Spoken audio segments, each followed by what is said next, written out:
In this video, I will share with you 7 interesting and eye-opening facts about the history of stock certificates. If you are an investor and you invest in stocks, sometimes you need to step away from all the market noise and just relax. This video will help you relax in about 5 minutes while also expanding your perspective. If you enjoy the video, leave a comment, and besides my analyses, opinions, and personal thoughts on stocks, I will occasionally share videos like this with you. So, let's get started.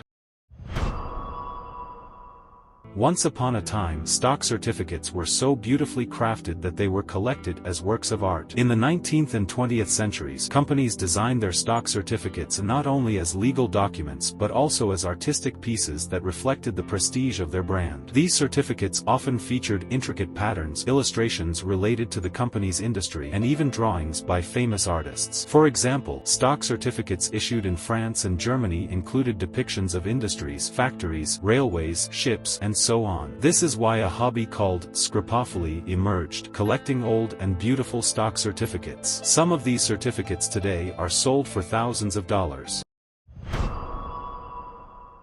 Old stock certificates had coupons at the bottom to collect dividends. Back then, shareholders had to cut out small coupons from the bottom of their stock certificates and present them to the bank or company to receive their dividends. Each coupon was tied to a specific dividend and indicated in which year and how much dividend would be paid. When the time came, the certificate holder would cut the coupon and present it to the company in exchange for payment. This process was called cutting coupons. Even today, people who receive dividend income are jokingly called coupon clippers. Some certificates had strips of coupons for 20 to 30 years, numbered and dated in sequence. Lost or unused coupons, however, were considered worthless. In the 19th century, some stock certificates were wiped with wine and disinfected with gold dust to prevent the spread of disease. During times of plague and flu epidemics, people were cautious about paper documents because they changed hands frequently, increasing the risk of spreading infectious diseases. Therefore, some banks and companies wiped stock certificates and their coupons with wine and sometimes rubbed them with gold or silver dust. They believed these substances killed germs and made the documents safer to handle. Some legends even say they sprayed perfume on these certificates to make them more appealing to buyers. You can still find such stock certificates today, and traces of alcohol or perfume are still detectable on them. Some stock certificates were so large that they covered an area greater than 1 square meter. In the late 19th and early 20th centuries, some companies issued stock certificates in huge and impressive sizes. Some certificates were larger than 1 square meter. Especially railway and mining companies used such massive documents. There were several reasons for this. Security, for one, because forging a large certificate was more difficult. They also aimed to create prestige and trust. A large certificate made the company appear strong and reliable. Additionally, they needed space for the coupons, as long-term dividends required dozens of coupons placed at the bottom of the document. One of the most famous examples was a certificate from the Russian Empire Railway Company. It was so large that it was displayed by hanging it on the wall.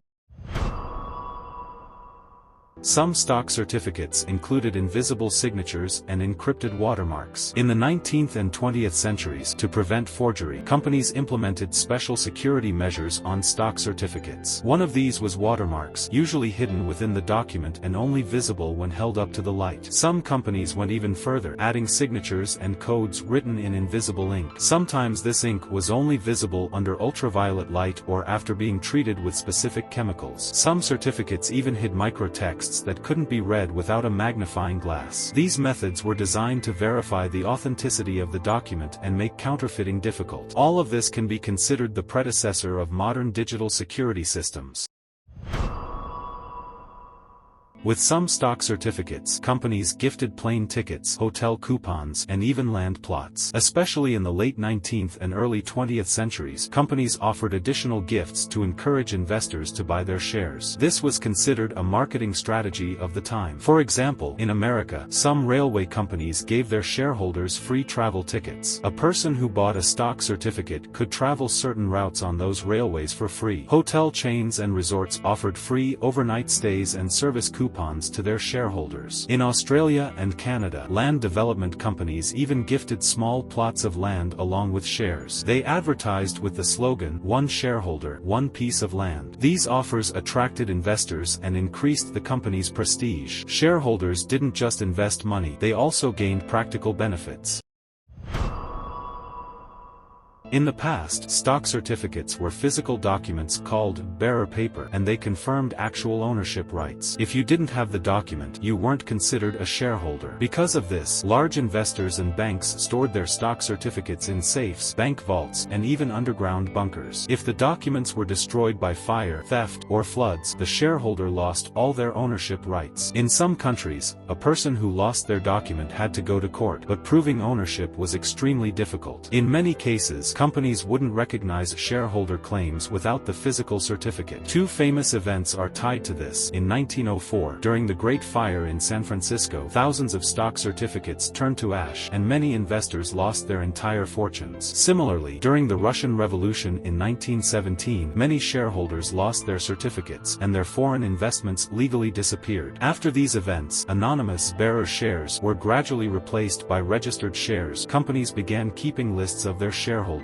Today, digital registration systems have minimized these risks. If you enjoyed the video, subscribe to my channel and be one of my first 100 subscribers. Because soon, we'll hit 100K, and you'll be able to proudly say in the comments, "I was one of your first 100 subscribers." Also, if you want to get up to $30 worth of free cryptocurrency or stock shares, make sure to check out the comment I pinned below this video. And always remember, an investment of $100 you make today can make your life 100 times better 10 years from now.